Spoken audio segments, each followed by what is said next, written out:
Bonsoir à tous, bienvenue sur le plateau Equinox. Je suis Serge Alain Outou pour le décryptage quotidien de l'actualité. C'est hier, 14 avril, que Chief Joseph John Gouté et l'ensemble de l'équipe gouvernementale formée le 4 janvier dernier ont atteint la barre symbolique de 100 jours. 100 jours au cours desquels les dossiers brûlants laissés par son prédécesseur, Yann Philémon, tarde à trouver des solutions définitives. 100 jours au cours desquels l'on est tenté de dire que la liberté de manifestation et de réunion a fait un grand saut en arrière. 100 jours au cours desquels la crise dans les régions nord-ouest et sud-ouest s'enlise au fil des jours, entraînant son corollaire de mort dans les deux camps. 100 jours au cours desquels les Camerounais peinent toujours à joindre les deux bouts, si ce n'est la ménagère qui se plaint de la hausse des prix des denrées de première nécessité. Ce sont les enfants qui meurent soit en allant se ravitailler en eau, soit en allant s'abreuver à une source du savoir qu'est le lycée bilingue de Deidou. 100 jours au cours desquels les chantiers de la Coupe d'Afrique des Nations 2019 ne sont toujours pas livrés. Gouvernement John Gouté, les 100 premiers jours. Madame, Monsieur, c'est le fait du jour.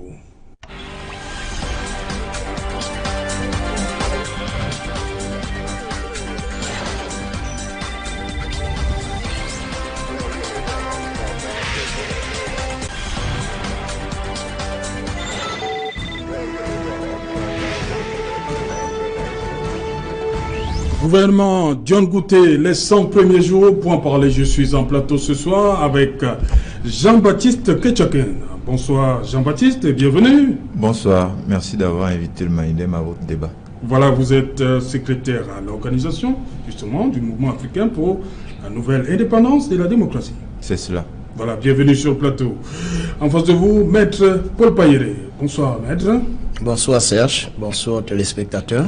Voilà, avocat Je adresse le bonsoir du SDF. Voilà, avocat au barreau du Cameroun et surtout membre du Social Démocratique Front, conseil juridique régional. Voilà.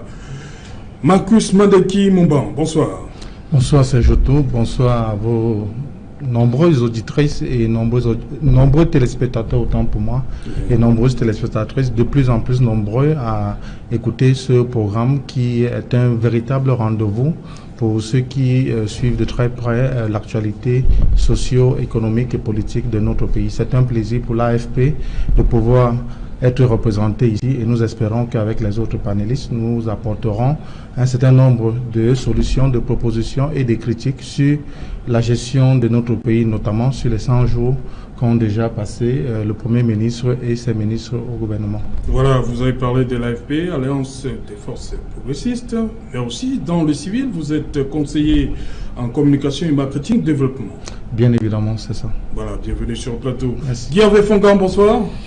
Sainte journée à vous, oui. Serge Alain Outou, et bonne semaine sainte à tous les chrétiens catholiques qui prennent du plaisir à regarder cette émission, et bonjour aux populations de Ndian qui prennent du plaisir à regarder aussi cette émission de qualité. Voilà, bienvenue à tous.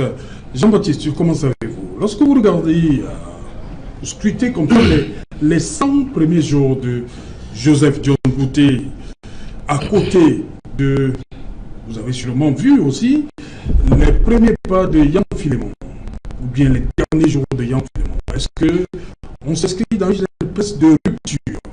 En quoi John Gouté est différent?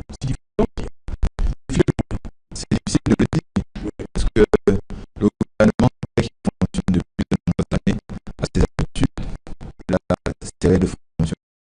Et ce n'est pas le changement d'un Premier ministre. Personne. Fut-il longtemps resté au poste, fut-il le Premier ministre Yang, qui va changer de manière, disons, sérieuse ou remarquable les modes de fonctionnement et par conséquent les résultats de l'équipe gouvernementale. Donc c'est difficile de voir ou bien de dire que quelque chose a changé. Jean-Baptiste, lorsque vous voyez quand même, on va peut-être dire qu'on en parle un peu trop, le ministre de la Santé, Manaouda. Le ministre Malachi Manaouda. Oui. Est-ce que ça ne vient pas du Premier ministre qui lui donne la latitude de se lâcher un tout petit peu, comme beaucoup d'autres jeunes? Donc, il faut tenir compte de ce que ce ministre-là, il est relativement jeune. Donc, oui. Mais il n'est pas le seul jeune dans ce gouvernement. Oui, il n'est pas le seul jeune. Mais il a dû donner une petite touche particulière. Mais fondamentalement, est-ce qu'on peut dire que la qualité du service de santé a changé au Cameroun depuis 100 jours? C'est pas parce que le ministre tweete qu'on est mieux reçu à l'hôpital. Ce n'est pas pour dire qu'il est mauvais de tweeter, bien au contraire. C'est bien qu'un ministre soit présent, qu'il essaie d'expliquer ce qu'il veut faire, qu'il intervienne là où les Camerounais souhaitent le voir intervenir. C'est une bonne chose. Il n'a pas fait que tweeter, hein, Jean-Baptiste. Vous avez remarqué quelque chose de particulier en ce qui concerne le service, la qualité du service. Lorsqu'il demande quand même qu'on cesse de garder les malades indigents, c'est quand même une avancée. Vous voudrez qu'on le remercie pour cela? Il ne faudrait pas qu'on renverse les priorités dans ce pays. Oui. Quand quelqu'un est malade, il doit être soigné, qu'il ait de l'argent ou pas. Oui. C'est la règle de vie que nous connaissons dans nos communautés africaines depuis toujours. Quand vous êtes malade, s'il y a un médicament, s'il y a une technique, s'il y a un personnel de santé qui sait comment on traite cette maladie-là, on doit vous traiter. La question de la facture, c'est après. Ce n'est pas avant. Donc le fait qu'il y ait eu des Camerounais séquestrés, comme on l'a souvent décrit dans les hôpitaux, c'est quelque chose d'extrêmement anormal. On n'a pas à faire de la publicité autour d'un tel acte. On devrait avoir honte de déclarer qu'on a demandé aux responsables d'hôpitaux de libérer les malades. Je ne sais pas si il faudrait que les Camerounais aillent emprunter une nouvelle morale pour commencer à juger le gouvernement. Non, c'est bien qu'il ait fait cela, mais vraiment, on n'a pas à l'applaudir ou à le remercier pour cela. Il y a plein de choses sur lesquelles on attend le gouvernement et sur lesquelles il devra être jugé. Ok. Maître Païré, les 100 jours de John Gouté et les autres, pour vous, c'est quelque chose... Les lignes bougent? J'aurais commencé peut-être par conclure. Il faut dire que je ne vois rien. Rien n'a bougé pour le moment. Parce qu'il faut être rigoureux dans un système aussi hyper centralisé que nous avons au Cameroun. Le Premier ministre, en fait, ce n'est qu'un monsieur qui reçoit des ordres de quelque part, c'est-à-dire celui qui l'a nommé. Tout à l'heure, vous voyez, quand on parle de l'action de ce jeune ministre, c'est une action détachée, individuelle, spontanée, qui arrive comme ça. Bon, pour le moment, on ne peut pas déjà nous mettre à dire que ce gouvernement fera mieux que l'ancien, parce que nous connaissons d'où viennent les pouvoirs. Et quand on regarde l'actualité camerounaise, on ne saurait dire ça a beaucoup bougé. Que dira-t-on du lycée de Daïdo? Il y a eu un coup, qu'est-ce qu'on a dit? Et on est parti peut-être après l'enterrement pour essayer de dire qu'on donnait quelque chose. À quoi sert cela? Donc si on veut s'étendre largement, nous disons que pour le moment c'est trop tôt de pouvoir juger ce ministre en 100 ans. C'est vrai, en 2 jours, 3 jours, 10 jours, on peut faire beaucoup de choses. Mais à ma façon de voir, pour le moment, Dion Gouté, il a été longtemps dans le gouvernement. Nous attendons encore. Parce que les choses plus poignantes et plus chaudes, surtout ce qui se passe dans le Nozo, nous ne voyons pas que ça a bougé. Nord-ouest, sud-ouest, rien n'a bougé. Nous, au SDF, on a essayé de proposer des solutions. Jusqu'à l'heure actuelle, quand il arrive, il veut bien appliquer la politique de celui qui l'a nommé. Et comme celui qui l'a nommé avait la logique des armes, où va-t-on? Nous ne voyons rien pour le moment. Donc, à l'heure actuelle, je dis encore que le Premier ministre Dion Gouté est encore à l'observation. Et bien sûr, nous voulons qu'il puisse faire des choses qui puissent amener le Cameroun à revenir dans la paix. Ok. Marcos Mandeki, des débuts timides, 100 jours. Non, il faudrait quand même noter que nous sommes effectivement dans la continuité. Ah, c'est la continuité. Bien évidemment, je dirais pas la continuité des gouvernants précédents, mais je dirais dans la continuité de la politique du système dans lequel nous sommes plongés par le système sous la conduite du président Biya. Mais depuis Ahidjo, vous verrez que les méthodes sont pratiquement les mêmes. On ne bouge pas assez les pions. Quand vous regardez le dernier gouvernement Yan Filemon et celui de John Gouté, vous verrez très bien qu'il n'y a pas eu de modification assez profonde.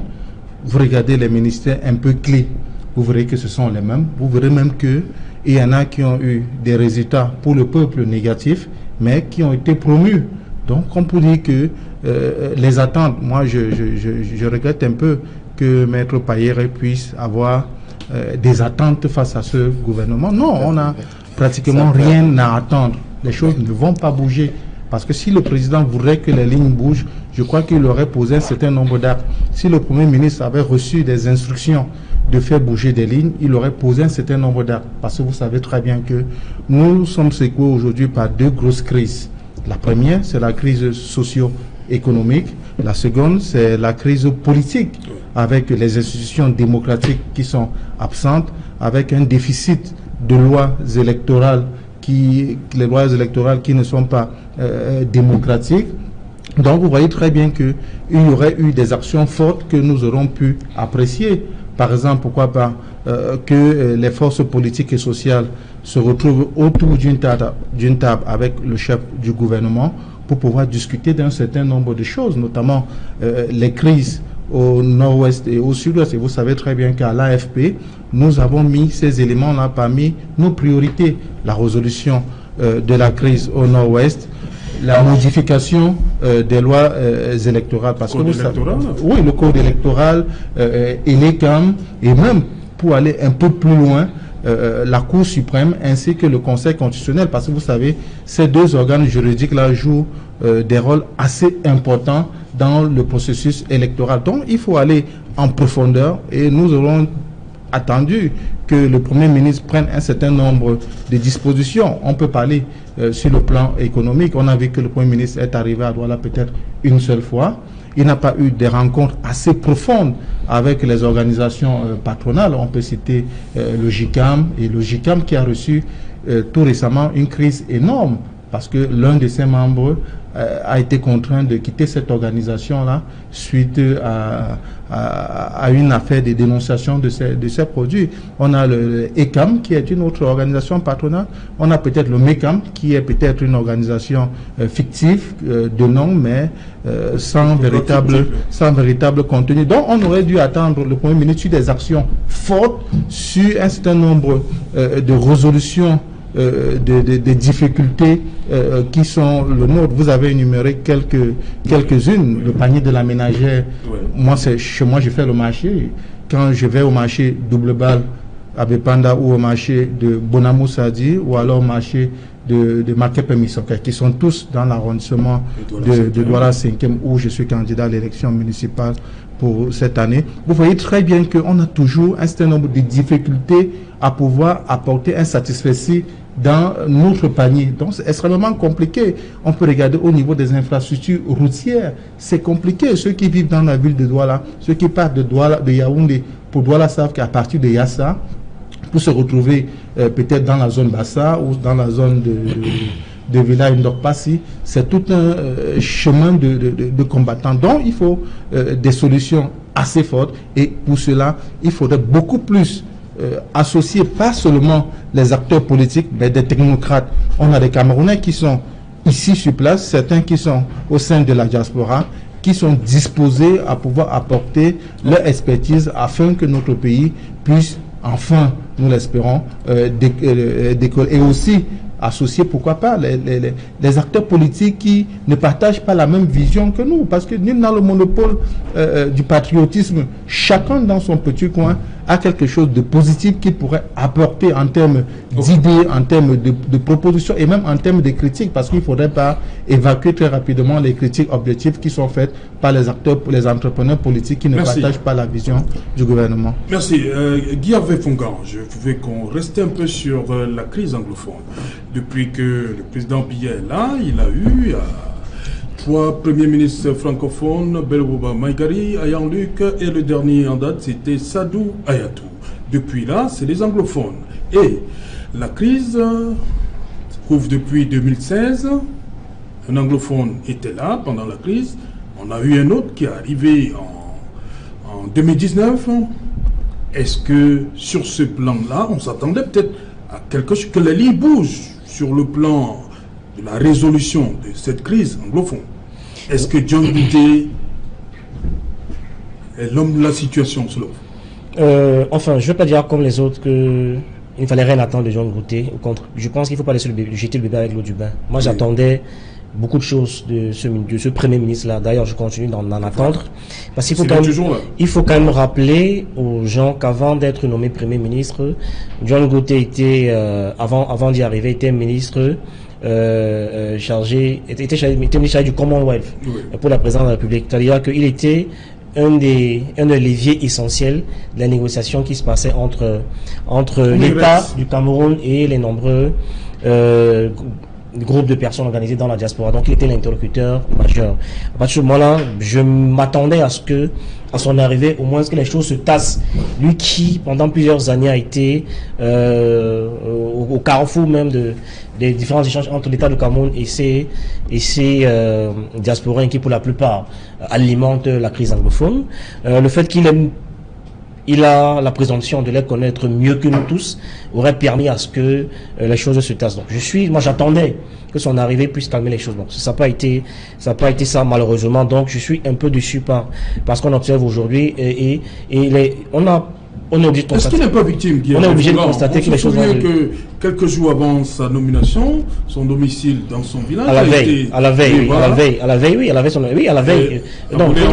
Oui, encore que ça avait fuité qu'il sera nommé. Donc il y en avait qui avaient l'information et peut-être c'était une sorte de message et de signal qu'on envoyait au système, à lui et au système qu'il a nommé, sauf que ça n'a pas empêché le lendemain qu'ils sont nommés. Sauf qu'on aurait pu quand même masquer ça autrement, parce que le Premier ministre est quand même le chef du gouvernement. Il ne vous a pas échappé que le jour où on nomme John Gote, le même jour, le gouvernement est connu. Et donc, on se demande bien à quel moment le Premier ministre a eu le temps de constituer un gouvernement. Donc, c'est quand même assez grossier. On aurait quand même pu laisser passer 2 jours. Même 2 jours, pour qu'on ait au moins l'illusion qu'il a participé à ce gouvernement. Donc on aurait pu attendre au moins 2 jours. Ça nous a permis d'avoir l'illusion que c'est lui qui a proposé les noms. À peine il est nommé, à peine le gouvernement est connu. Donc ça veut dire que c'était juste un écran de fumée qu'on nous brandissait. Et puis c'est irréfutable. Donc j'attendais à ce que, au regard de l'entre-gens que lui là, pour avoir été longtemps dans le Commonwealth, qui puisse nous aider à neutraliser entre guillemets ces ambassadeurs qui aujourd'hui ont une réelle capacité de nuisance qu'il faut pouvoir contrôler. Malheureusement, aujourd'hui, quand on regarde les derniers chiffres du GICAM en termes de manque à gagner, je veux dire que les chiffres dont froid dans le dos, la CDC est en agonie, elle est presque en train de fermer aujourd'hui. Rappelons pour ceux qui nous regardent que la CDC c'est quand même le plus gros employeur du Cameroun après l'État. Donc elle est en train de fermer aujourd'hui cette entreprise-là parce que la crise anglophone empêche d'évoluer et aujourd'hui les populations déplacées du sud-est et du nord-ouest qui ont replié dans les zones francophones, on ne les compte plus. La crise anglophone qui était circonscrite au commencement dans les régions du sud et du nord-ouest s'est déjà retrouvée dans le littoral. Banga en a été victime déjà plusieurs fois. Ça veut dire que avec l'arrivée de ce Premier ministre, la crise s'est déplacée et on a l'impression que le centre de gravité est en train d'atteindre progressivement les grandes métropoles et peut-être arrivera à Yaoundé. Et donc son entre-gens finalement ne nous aura pas servi à grand chose, vu qu'on a les fruits n'ont pas tenu la promesse de fleurs. Ce que je voulais dire de manière forte, c'est qu'en réalité, ce Premier ministre, quand il est arrivé le 4 janvier, on a réussi à faire mentir le président 2 fois. C'est-à-dire que 4 mois plus tard, le président nous avait indiqué qu'au moins les stades allaient être livrés. Moi, je m'attendais à ce que le Premier ministre, quand il arrive, pèse de tout son poids. Parce que ce qu'on ne dit pas aux gens, c'est qu'à la vérité, on a parlé de complexe et pas de stade. Donc un complexe, c'est avec Japoma et Olembe, au-delà des stades, ont un ensemble d'attractions tout autour. Donc vous avez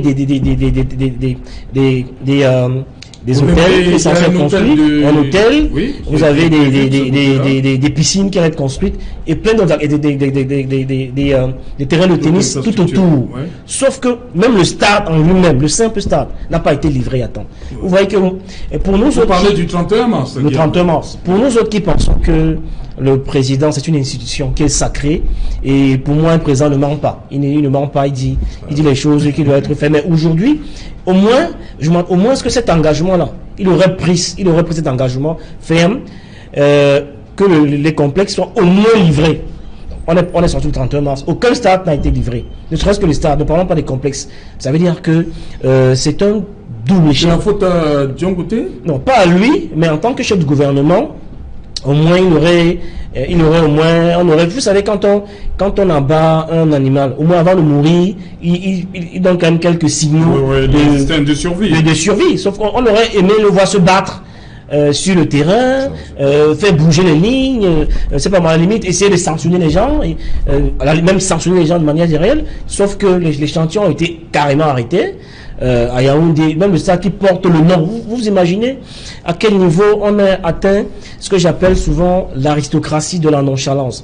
Même le stade qui porte le nom du président, au moins pas fierté, au moins ce complexe aurait dû être terminé. Même ce stade, les chantiers ont été arrêtés. Ça veut dire que c'est... Je veux dire que j'ai l'impression qu'on atteint un point de non-retour et pour un Camerounais normalement constitué comme moi, j'estime que c'est assez grave ce qui nous arrive. Et je pense, des fois j'ai l'impression qu'on est un pays maudit, parce qu'on peut avoir autant de catastrophes au même moment. Je veux dire que pour moi un président ne manque pas, et je suis très mal de le relever. Jean-Baptiste, restons sur ces chantiers de la CAN 2019. On a quand même vu les ministres opérer des visites. On a vu le ministre Talba Mala Japouma, on a vu le ministre Narcisse Mouelekombi aussi, avant cette fameuse date du 31 mars. Et comme disait Guy Hervé Fongan, Yaoundé carrément, ils ont fermé, ils ont mis la clé sous le paillasson. Peut-être c'est pour un moment, on veut bien croire. Comment comprendre tout ça? Il fallait s'y attendre. Les délais ne sont pas compressibles quand il s'agit de rendez-vous de ce type, rendez-vous internationaux en général. Quand on dit la CAN va se jouer à telle date, il y a peu de chances que la date soit modifiée. Donc, il fallait s'y attendre, connaissant la vitesse avec laquelle notre gouvernement a l'habitude d'exécuter ces chantiers, connaissant la complexité de la tâche, la difficulté de la tâche, parce qu'il fallait faire de très grands travaux, on va dire entre guillemets à la décharge du gouvernement, la modification du cahier de charges, etc., a quand même rendu la tâche un peu plus lourde. Tout ça combiné, les difficultés financières, parce que la guerre contre Boko Haram, la guerre dans le nord-ouest et le sud-ouest, ça pèse sur les finances publiques, et c'est une raison supplémentaire pour que toute la communauté nationale se mobilise. Non, mais Jean-Baptiste, ceux qui nous ont dit que les chantiers seront livrés le 31 mars, ils savaient tout ce que vous dites. Je veux dire qu'ils ne l'ont pas découvert après. Donc c'est quand même assez... On ne peut pas leur trouver des circonstances atténuantes. Ils le savaient. Vous aviez l'impression... Ils savaient qu'on est en pleine crise et tout ça. Donc je veux dire... Vous aviez l'impression que je leur trouvais... C'est l'impression que j'ai eue. Et ce n'est pas... C'était totalement irrationnel. C'est irrationnel. Si vous comprendrez que... Ils le savaient tous. Oui. Vous comprendrez que ce n'est pas vers cette... logique-là, c'est pas cette logique-là qui guidait notre intervention. Nous disons que tout le monde sait à peu près comment le Cameroun fonctionne. Donc, il était fort probable que en mars, que ces chantiers-là ne soient pas achevés. On aurait souhaité, on aurait aimé que le Cameroun, le gouvernement nous fasse honneur en achevant ces chantiers à temps. Mais mathématiquement, quand on connaît les dates, quand on connaît les moyens, quand on connaît les chantiers à réaliser, on n'a pas été surpris que cela ne se fasse pas. Donc, quand vous avez fait un papin, il y a un temps pour le fabriquer, il y a un temps pour qu'il sèche, et puis il y a un temps pour le prendre et le mettre sur un mur. Donc, si on vous dit vous allez faire un mur en 10 minutes avec le mortier, etc., vous devez dire non, parce que il y a un temps pour apprêter les éléments qui vont faire le papin, monter les murs, etc. Donc, de ce point de vue-là, c'est pas la peine de tirer davantage sur une ambulance. Parce que la situation de ce dossier-là, c'est la situation d'une ambulance. On peut sauver la situation à la prochaine date. On peut arranger les choses. Donc, c'est pas la peine d'en rajouter. En revanche, sur la question du... On vient de nous confier le champ 2020. Hein. Oui, ce sera un bon galop d'essai. C'est une autre pression. Hein. Bien sûr. Oui, mais c'est normal. C'est normal qu'il y ait des... Nous, on aurait souhaité, en tant que patriote, que le Cameroun accueille régulièrement de grands rendez-vous. Pour que cela oblige le gouvernement à équiper le pays. Puisque c'est une des rares occasions où on voit que l'on aime le gouvernement ou pas, on est bien obligé de reconnaître qu'en 2 ou 3 ans, l'effort qui a été fait pour les équipements sportifs est remarquable. Au bout d'1 an, on a vu pousser le stade de Japoma ici. Oui. Au bout de 2 ans, et on a vu le toit, etc. Donc, si on avait plus de pression comme ça, peut-être la situation serait moins catastrophique. Je disais donc en revanche sur la question du nord-ouest, sud-ouest, oui. là on se serait attendu que la nomination d'un nouveau gouvernement ouvre aussi de nouvelles voies de discussion comme tout le monde l'a souhaité. Mais il a même rencontré les autorités traditionnelles du nord-ouest et du sud-ouest, le Premier ministre Dion Ngouté. Sauf que dans cette matière-là, il ne s'agit plus d'une rencontre avec les autorités traditionnelles, etc. Oui. Nous ne disons pas qu'il ne faut pas les rencontrer, mais il faut poser des actes forts, il faut poser des actes qui ramènent le problème à sa juste dimension, dans sa réalité historique. Parce que c'est sur ces points-là que le MINDEM a fait des propositions à la fois au gouvernement, aux partis qui ont présenté des candidats à l'élection présidentielle et au reste de la communauté nationale.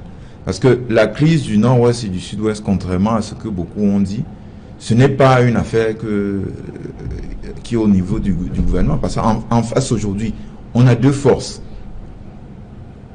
On a l'armée du Cameroun, qui est légitime dans sa présence, dans son action, quel que soit ce qu'on peut lui reprocher par ailleurs, elle est légitime. Oui. Et il y a les ADF. Et il y a les groupes armés qu'on peut appeler ADF et qu'on peut nommer, et qui, eux, ne sont pas légitimes. Et c'est à ce niveau-là qu'on espérait que le gouvernement devrait porter la discussion sur la légitimité de l'action gouvernementale. Qui ont pris les armes contre un État, ça il faut le dire. Et sur l'île rebelle qui a pris les armes. Et sur l'île, ça il faut le dire avec emphase aussi. Pardon. Je dis qu'un groupe de rebelles qui a pris les armes contre... Oui, qui ont pris des armes pour démembrer le Cameroun. Voilà. Le gouvernement aurait dû insister, de notre point de vue, sur la légitimité historique de l'unité du Cameroun. Parce qu'on peut contester un gouvernement, mais on ne peut pas contester l'unité du Cameroun. Au point de prendre les armes. Jusqu'ici, nous avons fait des propositions, nous avons fait une pétition, quelques milliers de Camerounais, je crois, 2 milliers, je crois déjà, ont signé la pétition que le MINDEM a lancée. Mais nous n'avons pas encore senti la réelle impulsion venant de l'immeuble Étoile pour dire aux Camerounais, écoutez, même si vous n'êtes pas d'accord avec le gouvernement qui est en place, lorsqu'il y aura un autre gouvernement, vous aurez toujours besoin des 475 000 km² qui font le Cameroun. Et vous aurez besoin de cet élément-là pour aller vers un élément qui est plus grand, qui sont les États-Unis d'Afrique.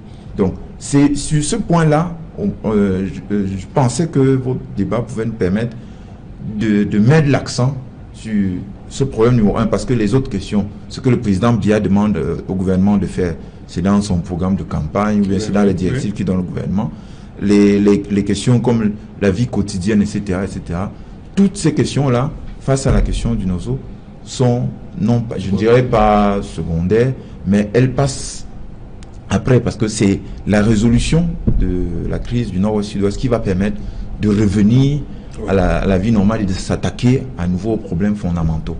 Ok. Mpayere, sur cette situation, c'est le caillou, un des cailloux, parce qu'il y a un autre problème, on va évoquer ça sûrement, la présence du SGPR. On ne sait pas qui fait quoi. Est-ce que la crise dans le nord-ouest et le sud-ouest peut être considérée comme un caillou dans la chaussure du Premier ministre Dion Ngouté? Tout à fait. Surtout pour lui qui est originaire là-bas. Il est originaire. Il y a quand même des espoirs qui sont nés de sa nomination. Oui, on pouvait bien croire qu'à partir de sa nomination, quelque chose pouvait être ajouté et accélérer le processus pour retrouver la paix dans la zone. Réellement, comme ce problème, c'est un problème très central et comme on a toujours débattu sur le plateau, nous arrivons toujours à nous orienter tous vers un problème de dialogue. Ce dialogue que le système en place n'a pas voulu adopter d'entrée de jeu, parce que dès lors que le président de la République a déclaré la guerre, comme il avait fait au Boko Haram, voilà depuis près de 2-3 ans que la zone n'est pas tranquille. Donc vraiment, quand on nomme Dion Ngouté, je peux appeler les 100 jours qu'il a fait, c'est 100 jours d'errance. Errer un peu comme le peuple juif errait quand Dieu avait voulu, quand ils ont péché, qu'ils errent un peu dans le désert pour 40 ans. Donc c'est peut-être un peu comme cette errance. Parce que John Gouté, peut-être, où est-il inquiété dès lors qu'à la veille de sa nomination, on a incendié sa résidence, autant de choses, mais je crois que pour ma part, ce serait même une occasion pour lui d'avoir plus de courage pour s'immiscer, s'impliquer profondément dans cette crise qui ne nous honore pas et qui n'honore surtout pas la zone anglophone. Il est anglophone, il connaît pertinemment certains foyers de tension. Parce que là, comme on l'a dit, il a vu les chefs traditionnels, il y a eu des occasions où le dialogue pouvait bien être. Je continue à le dire sur beaucoup de plateaux, la conférence est interdite à plusieurs reprises. C'est-à-dire on n'interdit pas tellement. Une première fois, c'était interdit par un arrêté du sous-préfet de Boya. J'ai dit la conférence du cardinal. Du cardinal. Elle a été interdite? Bien sûr, il y a eu à la veille. Non. Il y a eu à la veille l'encouragement. Le secrétaire. Non, le secrétaire. Pas été interdit. Oui, mais comprenons-nous. Il y a quand même parfois quand on va avoir une autorisation à partir du sous-préfet, le sous-préfet ne donne pas. On peut transposer cela comme quoi. C'est aussi comme si c'est du... Non, ils ont évoqué un problème de préparation. On a reçu Elisabeth sur ce plateau. Là, d'accord. Nous voyons donc qu'il y a tout cela. On n'a pas donné l'occasion au cardinal de pouvoir faire quelque chose. Lui-même qui est arrivé ces jours, pour ces 100 premiers jours d'errance. Oui, des jours d'errance. Je dis c'est l'errance. Il a erré dans le désert. Qu'est-ce qu'il a fait? Il aurait dû approcher peut-être certains sommités comme ce cardinal qui est toujours près, 90 ans. Le cardinal ne peut pas venir aujourd'hui chercher à être président. Ou comme Chief Moukete. Chief Moukete lui-même, là d'attente, a pu faire tout ce qu'il a pu faire au Sénat. Et vous avez compris qu'il y a un grand malaise dans le nord-ouest et le sud-ouest.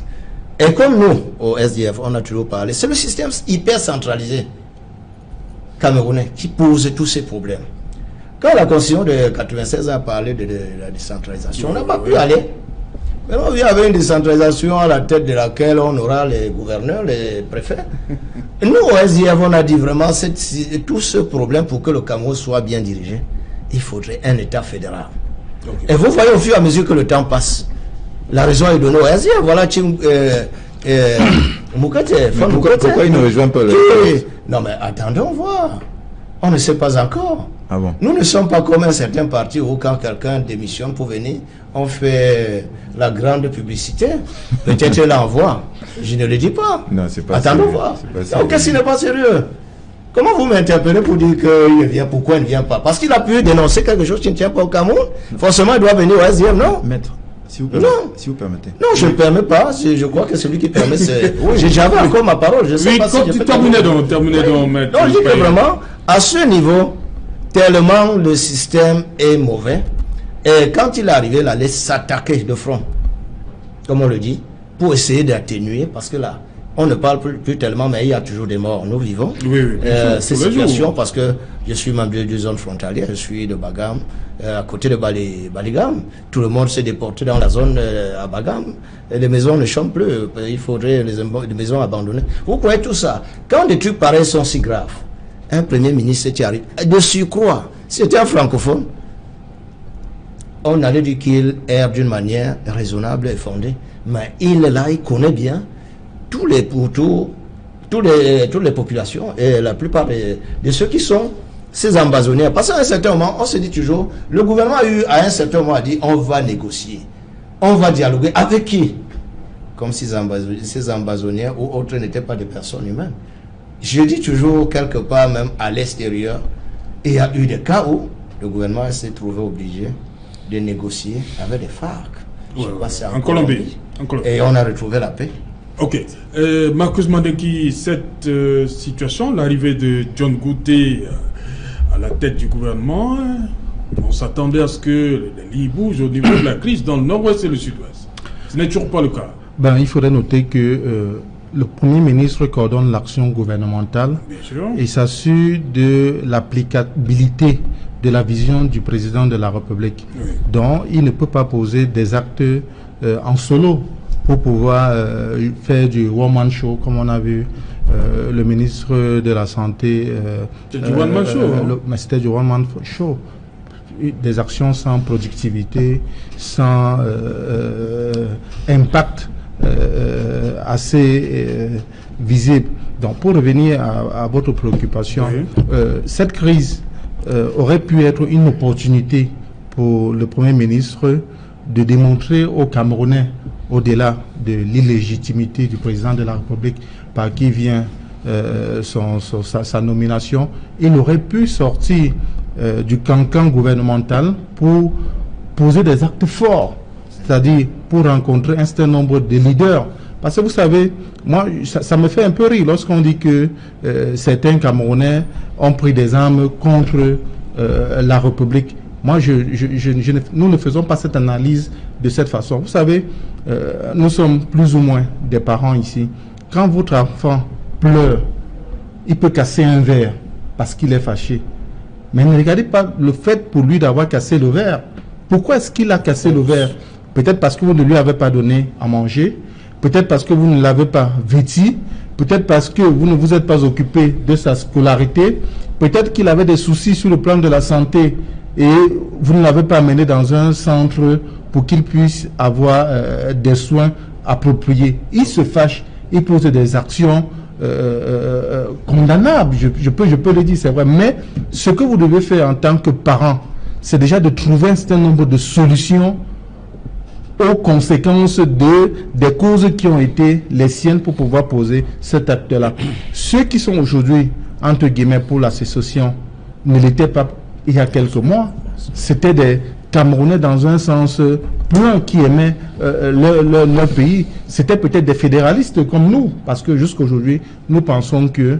Vous rejoignez le SDF. Ah oui, bien sûr. Bon, nous ne rejoignons pas le SDF, nous partageons cet idéal-là depuis très longtemps, parce qu'au-delà de militer pour le fédéralisme, il faudrait noter que nous sommes, après tout, nous sommes des sociaux-démocrates, nous sommes des socialistes, donc nous avons la vision du fédéralisme. Je crois que si vous interrogez avant le début de cette crise, nos compatriotes issus de la zone anglophone, je ne dis pas originaires de la zone anglophone, je dis issus parce que il y a ceux qui viennent des zones francophones mais qui sont installés là-bas depuis très longtemps sans pourtant être originaires. Je ne veux pas utiliser l'expression autochtone.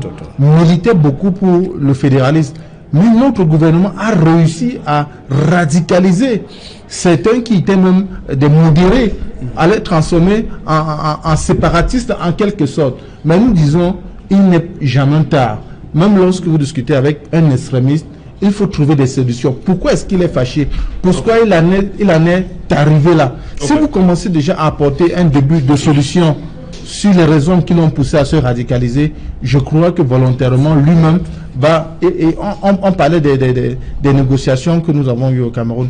On a vu le gouvernement négocier avec des intermédiaires pour récupérer des otages de Boko Haram. Ça, on l'a vu à l'extrême nord, on l'a vu au nord. Pourquoi est-ce que le gouvernement ne trouverait pas des personnes intermédiaires, des interlocuteurs? Voilà, parce qu'il y en a qui sont allés au nord-ouest, mais sans avoir la légitimité pour pouvoir discuter avec ces compatriotes-là. Je peux donner un nom en termes de proposition. Oui. S'il y avait une véritable volonté politique à résoudre cette guerre, cette crise aujourd'hui-là, le gouvernement aurait pris un certain nombre de dispositions. Pourquoi pas je peux trouver en quelqu'un comme Ayapol, une personnalité aujourd'hui qui peut, de par sa culture issue de la zone francophone et de la zone francophone, et qui a quand même une forte dose de crédibilité dans ce zone-là, c'est quelqu'un qui peut discuter avec toute la composante sociologique du nord-ouest et du sud-ouest pour leur dire la guerre n'est pas une solution. Nous aurons pu nous trouver dans cette situation-là, mais nous avons trouvé que vous convoquez est associé dans la recherche de la solution. Il n'a jamais été associé. Il n'est pas exclu. Il est associé. Il n'a jamais été associé. Jean-Baptiste, que tu es associé. Non. Rien ne justifie l'association. Il n'a jamais été associé. Parce que le débat est confus à cause du double langage et d'un jeu malsain que l'écrasante majorité des gens qui prennent la parole, organisations politiques, sociétés civiles, organisations religieuses, etc., ont su la question de la crise du Nozon.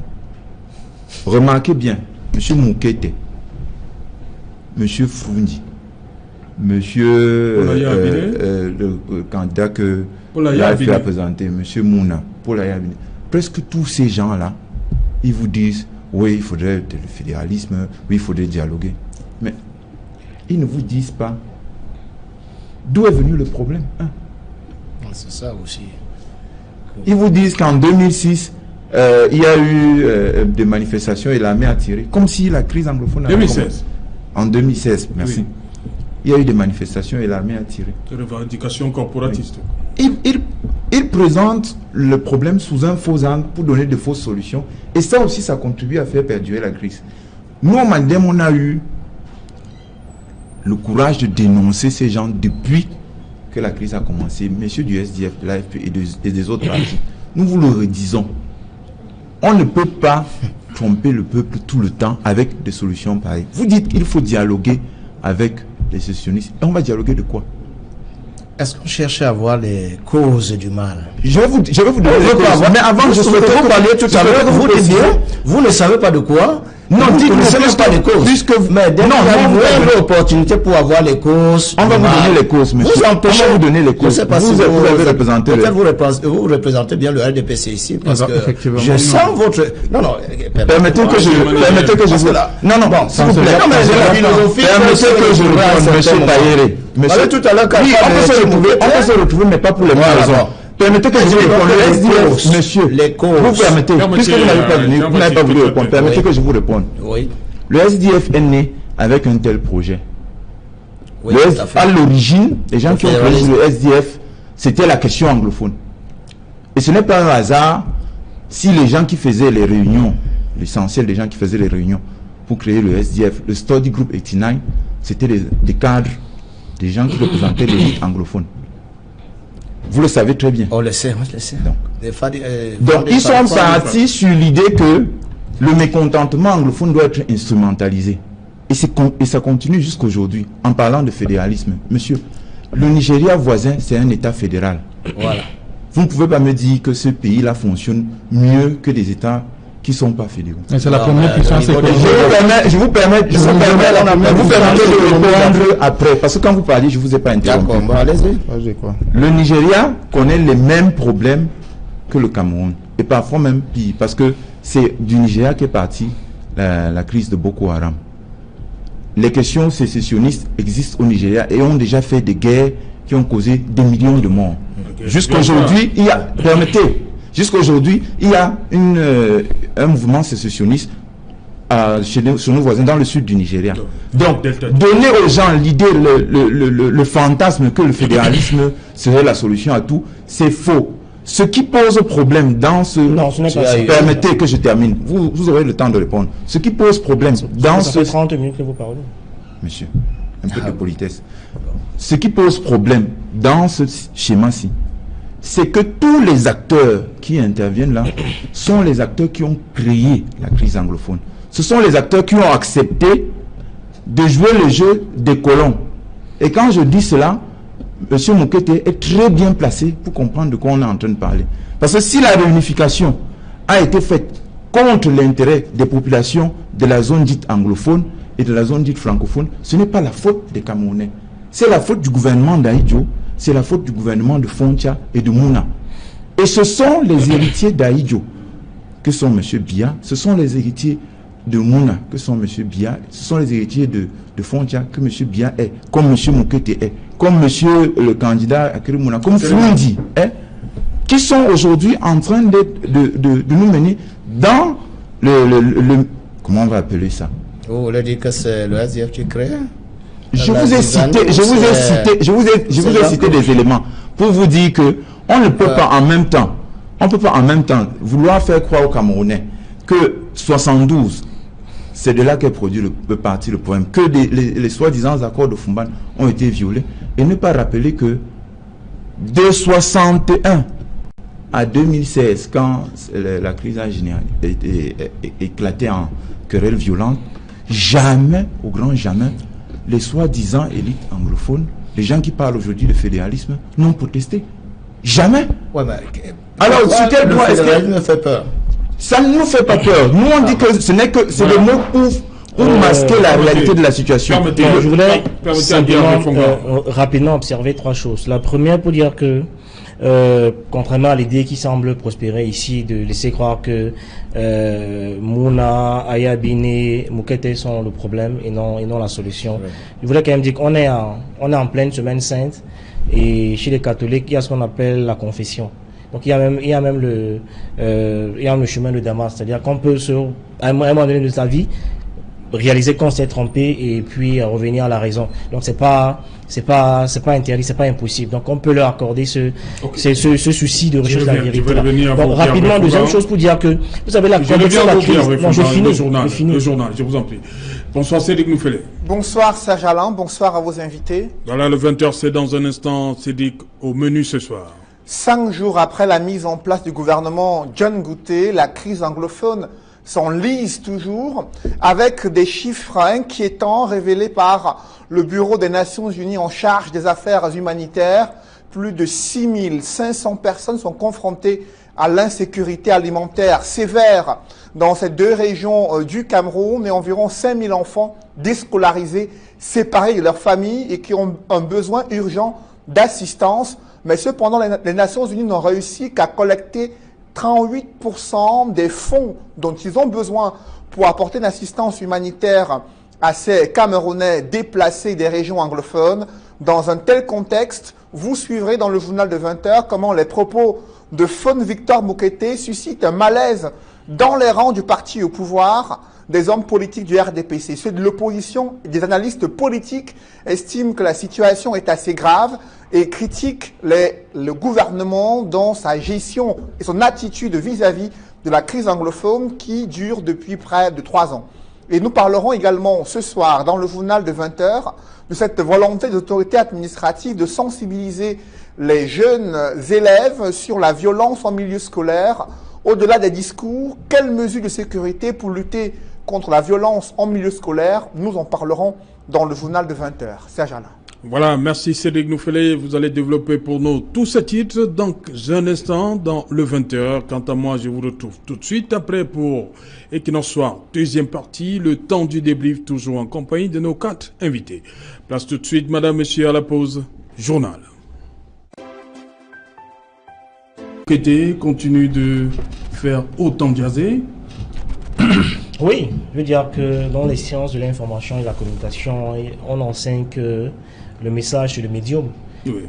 C'est-à-dire que le message n'a de portée et de valeur qu'en fonction de celui qui véhicule le dit message. Donc quand c'est quand même Tif Moukete qui parle, doyen, il a 101 ans aujourd'hui, chef de village de son état, il faut quand même préciser qu'il est chef à Kumba et qu'il a connu les deux régimes, c'est-à-dire qu'il a connu le régime d'Aïdio et le régime de Paul Biya. Donc il est suffisamment compétent. Il était ministre au Nigeria. Et il est suffisamment compétent pour faire ce genre de remarques. Donc il est un peu remonté, comme nous tous d'ailleurs, face à, j'allais dire, le cynisme de nos dirigeants. Il n'est pas normal qu'on fasse plusieurs sessions parlementaires et que le sujet, la crise anglophone, soit perçu comme un sujet tabou. Donc c'est un peu gênant. D'ailleurs, le président de l'Assemblée à l'époque avait rappelé que c'était pas nécessaire d'en parler, Kamaïké Djibril, et donc on sort d'une session, lui qui est meurtri dans sa chair, ne peut pas se taire. Donc, il s'est longtemps tué, même si d'aucuns ont estimé qu'il fait partie du problème et non de la solution. J'ai parlé de la confession qui existe les catholiques. Donc, à un moment donné de sa vie, on peut comprendre qu'on a fait une erreur, on avoue à demi-mot, même si à demi-mot c'est faute, et sur le chemin de Damas, on revient sur les rails. Donc moi je suis tout à fait à l'aise avec cette posture-là. Il est plus qu'urgent qu'on en parle et ça ne doit pas être perçu comme un sujet tabou par nos parlementaires. Et l'autre chose que je souhaite observer, notamment à la sortie de Tif Moukete, il faut quand même rappeler que une des complexités de cette crise anglophone, c'est que vous avez des gens qui vont à une discussion déjà avec leur solution. Et ça rend davantage la chose un peu compliquée. Parce que voyez-vous, si vous avez un camp qui estime que pour aller sur la table, il faut qu'on parle sécession, eh bien c'est un peu compliqué. Ça veut dire qu'il faut quand même que le préalable soit accepté de tous. C'est-à-dire qu'on va s'asseoir sur une table, mais soyons d'abord d'accord sur le fait que le Cameroun est indivisible. On va discuter. Donc si vous avez un camp qui est braqué, qui estime que ils doivent absolument avoir une partition, ça rend un peu compliqué le dialogue et l'échange. Mais il faut bien que les gens aient le courage de tomber d'accord sur le préalable. Si au moins on est d'accord que le Cameroun est indivisible, alors asseyons-nous, discutons d'autres choses. Donc, à partir de ce moment-là qu'il y a ce type de barrière à l'entrée, eh bien ça peut plomber le dialogue tel qu'on observe depuis quelques temps. Et sauf que cette attitude, elle est alimentée par certains surréférés du régime. Parce que, voyez-vous, il y a une rhétorique tribale et une rhétorique de la psychose qui a été longtemps entretenue par ces surréférés-là du régime, qui ont longtemps fait croire que le fédéralisme, c'est la sécession. Et donc, le fait de manière régulière, ils ont construit ce discours dans l'imagerie collective au point de diaboliser tous les protestataires. Les gens, de manière subliminale, ont fini par croire que ceux qui veulent le fédéralisme veulent la sécession, la division du Cameroun. Or, il n'en est rien. Alors qu'en réalité, le Nigeria, on l'a dit, c'est un État fédéral qui se porte plutôt très bien. Puissance économique, première puissance d'Afrique. Et donc, voilà. Ce discours qui a été longtemps construit, parce qu'ils ont activé deux leviers, le tribalisme et la psychose, pour faire croire qu'en fait, parler de fédéralisme, c'est parler de division. Alors, il n'en était rien aujourd'hui. On est au point de départ. Il faut bien que des gens comme Chief Moukete prennent leurs responsabilités et demandent qu'on remette ce débat sur la table. Et qu'on ait le courage d'en parler de manière lucide. Maître Païré dit, Chief Moukete dit que pour lui, la solution, c'est le fédéralisme. Il vous a rejoint? Parce qu'on entend ça, qu'il a rejoint l'idée que défend le SDF depuis sa création. Parce que là, le fédéralisme, nous disons, c'est l'idéal. Si on a commencé à parler de décentralisation, l'idéal, le summum, c'est le fédéralisme. Parce que je ne sais pas pourquoi les gens peuvent avoir peur. Au SDF, on dit bien, nous restons dans un État. Le Cameroun demeure un et indivisible. Mais il faudra, c'est le système. Parce que tout ce temps que nous avons passé avec le système hyper centralisé, nous voyons aujourd'hui avec toutes ces sommités qui démontrent qu'il y a un grand malaise et que peut-être, pas peut-être, si le système était fédéralisé, on trouverait très facilement des solutions. Donc, Chief Moukete, qui est un doyen, parce que certains continuent à dire, mais pourquoi avoir attendu longtemps, vaut mieux tard que jamais. Surtout que quand on voit le Cameroun se dégrader, à cette allure, même celui qui allait se taire doit parler. Ce monsieur s'est dit, si je meurs aujourd'hui, à 101 ans, sans dire quelque chose, et que je laisse le Cameroun dans cette situation, vraiment je serai maudit devant Dieu. Autant dire la vérité, il l'a fait, ce n'est pas parce qu'il a été dans les deux systèmes. On peut être même quand on a été dans le système fédéral, si on est rentré dans l'État unitaire, on peut bien revenir dans l'État fédéral. Rien ne nous interdit. Sauf que, bon, nous savons bien, il faudra passer par toucher les textes fondamentaux. Donc, mais si l'État a la volonté, l'État va le faire. Marcus Mandeki, sur cette situation, Chief Moukete, sa sortie continue de déranger quand même. Surtout ceux qui... En principe, elle ne devrait pas déranger. C'est une surtout dans sa propre formation politique. On ne comprend pas sa liberté, cette énième sortie, parce qu'il a commencé en mars avec Jeune Afrique, mars 2018. Mais il faut noter qu'il n'est pas le tout premier membre du RDPC à prendre des positions à contre-courant de son parti. Vous savez très bien ça dépend aussi du lieu. Hein. C'est quand même, il a fait au Sénat. Mais vous savez très bien que... c'est pas dans la rue. C'est pas sur un plateau de télévision. C'est le Sénat. Vous savez que Chief Moukete aujourd'hui n'a plus rien à perdre. Tout au contraire, il a beaucoup à gagner en voyant son pays dans la paix, en voyant son pays uni. Malheureusement, nous sommes en état de guerre et nous sommes divisés, en voyant son pays finalement amorcer le développement. Donc je crois que c'est ce qu'il souhaite pour son pays à la fin de ses jours. Mais mon satisfait n'est pas entier, parce que il peut et il doit aller un peu plus loin. Je me souviens en 2008 d'un député issu de la même aire géographique que Chief Mokete, c'est-à-dire du sud-ouest, qui avait pris la courageuse décision de dénoncer le fait que il avait été noté qu'il ait voté pour la modification de la Constitution, alors qu'il ne l'avait pas fait. Je parle bien évidemment de Aya Polabine, qui s'était opposé de manière ouverte à la modification de la Constitution qui devrait en principe permettre au président de la République de renouveler son mandat autant de fois qu'il le souhaitait. Aya ne s'est pas limité à cela, il allait plus loin en créant une rupture entre le parti pour lequel il militait, le RDPC, et lui, parce qu'il avait pensé que le RDPC n'était plus un idéal pour lui sur le plan de la vision.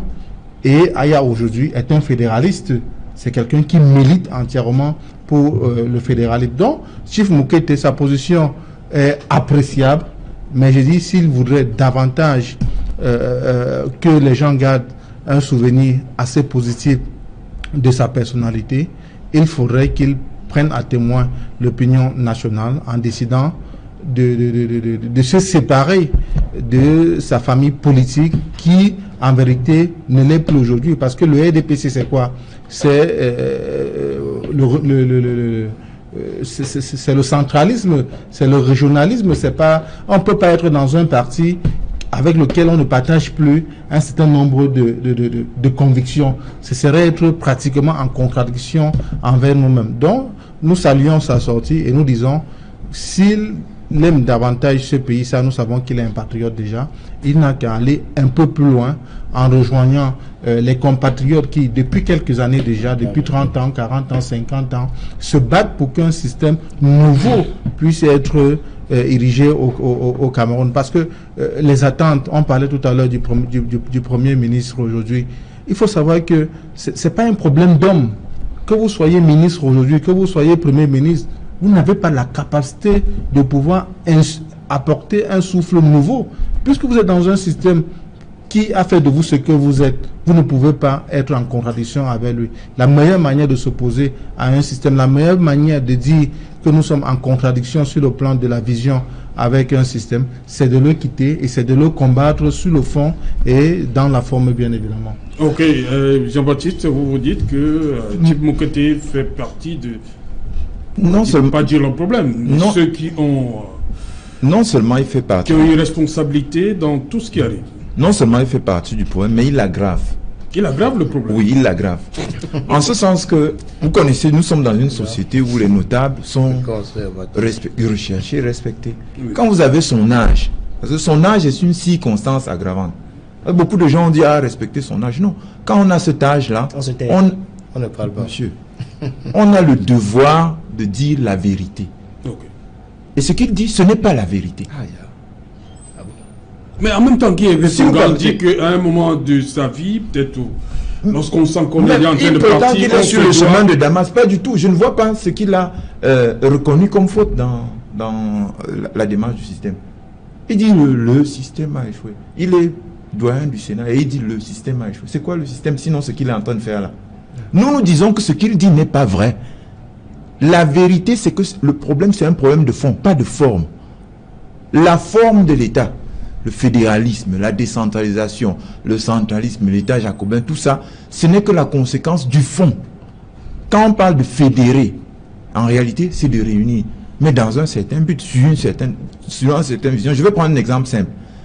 Beaucoup de gens, pendant que cette crise a commencé, ont donné des exemples. On a dit, on a pris des équipements de ce que la plupart des anglophones connaissent comme PWD, Public Works Department. On les a pris dans les régions dites anglophones pour les ramener au mat génie ou bien le matériel de génie civil centralisé. Tout le parc est à Yaoundé. Et c'est de là qu'on doit ramasser les machines pour aller entretenir les rues. Donc les routes qui étaient relativement bien entretenues, selon les témoignages qui sont donnés, sont moins entretenues avec le phénomène de centralisation du parc. Et les gens ont l'impression que c'est le fédéralisme qui devrait résoudre ce problème. Pas du tout. Lorsque vous dites qu'un État est fédéraliste, c'est simplement qu'on a donné un certain nombre de prérogatives à une partie du pays, à un gouvernement local. Mais pour que cette pratique-là existe, il faut d'abord une volonté de démocratie. Il faut une volonté de bien faire. On peut avoir un État fédéral, mais qui est totalement dictatorial. Le Nigeria, c'est un vieil État fédéral. Mais ça a été une dictature épouvantable qui s'en sort bien. Le Nigeria a eu une guerre de sécession au Biafra et tout le monde sait. Moi, je comprends la thèse que vous défendez finalement. Vous n'êtes pas obligé de comprendre, c'est pas à vous que je m'adresse. Je m'adresse au public. Le Nigeria a eu une guerre de sécession qui a eu 1 million et même plus de morts. Le Nigeria a eu le delta, la crise du delta du Niger, où les zones pétrolifères souhaitent quitter l'État nigérian. Le Nigeria a produit Boko Haram. Comment on peut dire que dès qu'il y a un État fédéral, les problèmes sont résolus? Pas du tout. 30 secondes.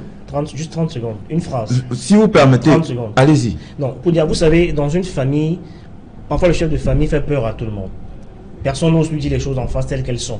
Et parfois dans la même famille, vous avez quelqu'un d'assez mature, d'assez mûr, qui des fois a le courage de dire au chef de famille que voilà ce qu'il faut faire, voilà ce que je pense et comment il faut le faire. Je pense qu'aujourd'hui, on a le sentiment que personne n'a le courage de dire au président Paul Biya les choses telles qu'elles devraient être. Donc lui, il estime que qui ne peut pas, qui n'a pas le courage. On a l'impression que les gens n'ont pas le courage de lui dire. Non, il y avait Fongan. Dans l'entretien qu'il a accordé à Jeune Afrique l'année dernière, il disait que le président n'écoute personne, le même type Moukete. Et puis le problème, si vous permettez, le président a changé.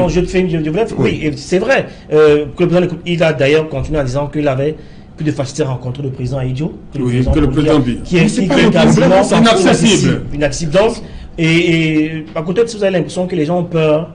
Non seulement il est inaccessible, mais il y a une sorte de barrière autour de lui. Et c'est exactement, quand vous voyez l'analogie que je fais, vous avez dans une famille les chefs de famille qui sont comme ça. Quelqu'un peut sortir du lot, du haut de sa stature, pour dire les choses frontalement au chef de famille, parce qu'il estime que il n'a pas, je veux dire, il peut lui dire les choses comme il sent, sans crainte. S'il vous plaît, s'il vous plaît. Les 30 secondes sont passées, vous permettez, s'il vous plaît, s'il vous plaît, je vous ai laissé, mais je ne vois pas où vous voulez. Non, s'il vous plaît, je vous ai laissé parler par politesse. Filer la métaphore familiale, s'il vous plaît. Je vous ai laissé parler, s'il vous plaît. Filer la métaphore familiale, c'est tromper les Camerounais. Je le répète, filer la métaphore. Oui, nous ne sommes pas des enfants, nous ne sommes pas les enfants du chef de l'État. Nous ne sommes pas les enfants de M. Moukete. Nous sommes des enfants du Cameroun. C'est le Cameroun qui est notre père et notre mère. Ce n'est pas M. Biya, ce n'est pas M. Moukete ou je ne sais qui. Et nous avons des intérêts à défendre. Et les intérêts des populations ordinaires, ce n'est pas les intérêts des industriels. Ce n'est pas les intérêts des multinationales qui pillent le pays. Ce n'est pas les intérêts des députés et sénateurs. Tout le monde ne vit pas le même Cameroun. Donc cessez de nous permettre. Donc au final, il aurait dû se taire. Non, ce n'est pas. Interpréter mal les Merci, je reviens. On lui demande de dire la vérité, c'est-à-dire que le problème est né de ce que le groupe de politiciens anglophones et le groupe de politiciens francophones qui ont établi la dictature dans ce pays ont mené le pays à la catastrophe. Sylvestre Hippolyte Zangao, je vous en prie. Je vous en prie. Sylvestre Hippolyte Zangao, bonsoir. Bonsoir Serge Alain, permettez-moi de vous aider à siffler la fin du match sur votre plateau. Hein.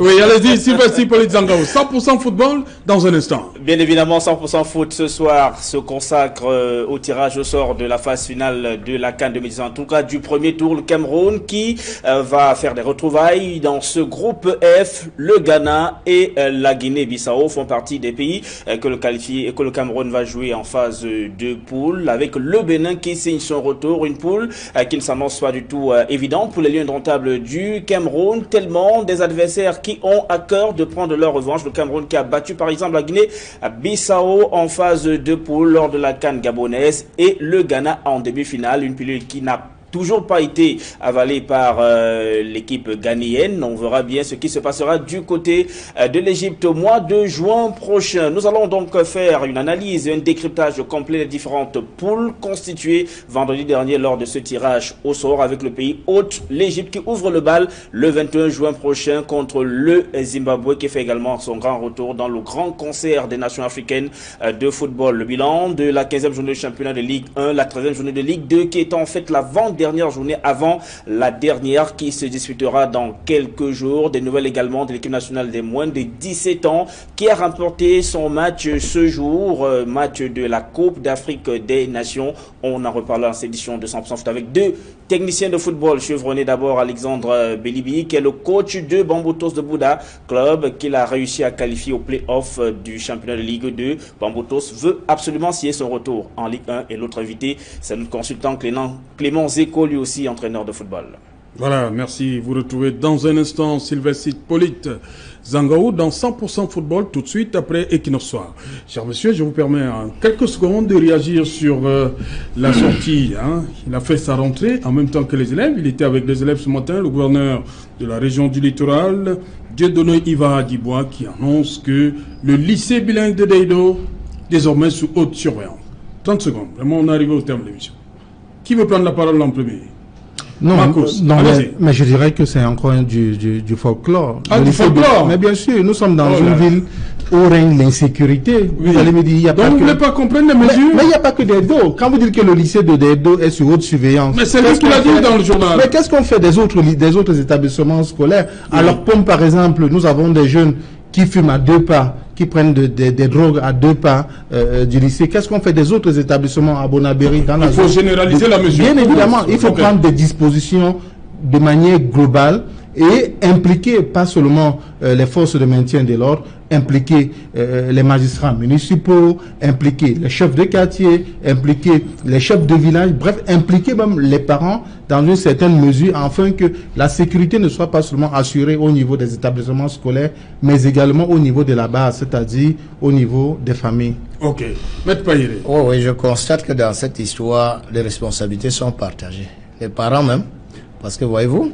Non, sur la mesure, restons sur la mesure. Oui, sur la mesure. On arrive au terme. Oui, il faudrait bien généraliser cela. Oui. Comme l'a dit l'autre panéliste, c'est normal que Tout ça le soit lycée passé. Douala, Tout à fait, vient même du du lycée Cameroun. Du Cameroun. Oui. Parce que là, si ça commence là, on n'éteint pas vite. Oui. Ça fera cas de jurisprudence et ça pourra envenimer tout le pays. Okay. Ça pourra devenir comme le serpent de mer qu'on vit dans le Nozo actuellement. Oui. Donc il faut éteindre le feu avant que ça ne s'embrasse.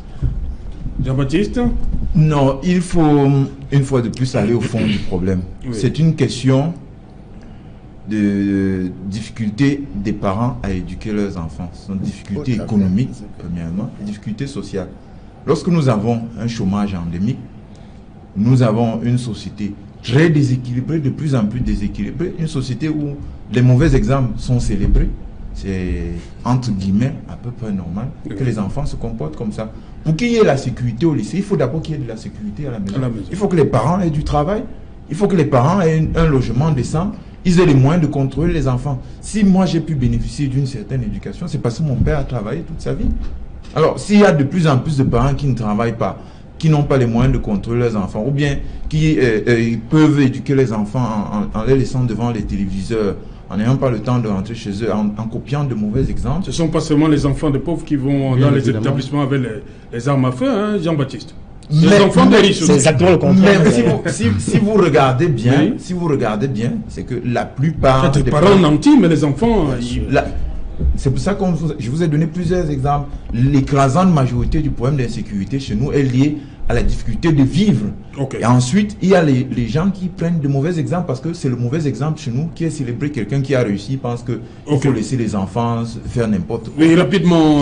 Rapidement, deux choses pour dire que indiscipline et insécurité sont les revers d'une même médaille. Et donc, quand on n'est pas discipliné, on peut avoir ce type de dérapage, tel qu'on a vu à Deido. Et il faut rappeler que la difficulté économique ne sous-entend pas qu'on est un enfant délinquant. On peut être pauvre et vertueux. Oui, c'est simplement parce qu'on est dans un système où on a inversé les valeurs. Donc ça n'a rien à voir. On peut être pauvre et très vertueux, et riche et vicieux. Donc je crois que le problème il est ailleurs. Il faut simplement restaurer la discipline. Voilà pourquoi Jean-Baptiste parlait des parents. Il faut restaurer la discipline dans nos écoles surtout, où on a l'impression que nous, par exemple, vous voyez, l'incident a eu lieu un jour, on remettait les bulletins. Nous, à notre époque, on remettait les bulletins aux parents, par exemple. Donc il n'y avait pas moyen de faire tout n'importe quoi. Donc il faut qu'on restaure la discipline dans l'école et on aura moins de d'insécurité telle qu'on observe aujourd'hui. Puis Daïdo est loin d'être un cas isolé. Ce qui se passe à Daïdo se passe même en plein jour, à l'insu, je vais dire que sous le nez et la barbe parfois des forces de maintien de l'ordre. Donc il faut généraliser ça et permettre à ce que nos enfants aillent à l'école de manière sereine. Voilà, merci cher monsieur d'être venu. Surtout, merci à vous pour votre première. Jean-Baptiste, merci beaucoup. C'est nous qui vous remercions. Ok. Madame, monsieur, c'est ici que prend fin ce numéro Equinox Soir. Pour l'équipe conduite par Séverin Touba, on vous donne rendez-vous demain lorsqu'il sera 19h. Rediffusion pour cette édition-ci, 23h GMT. Il sera minuit dans 2 localités du Cameroun. Eloun, chez les Bandem, nous sommes dans le département du Cam, et Banekwane dans le Dé. À demain, 19h.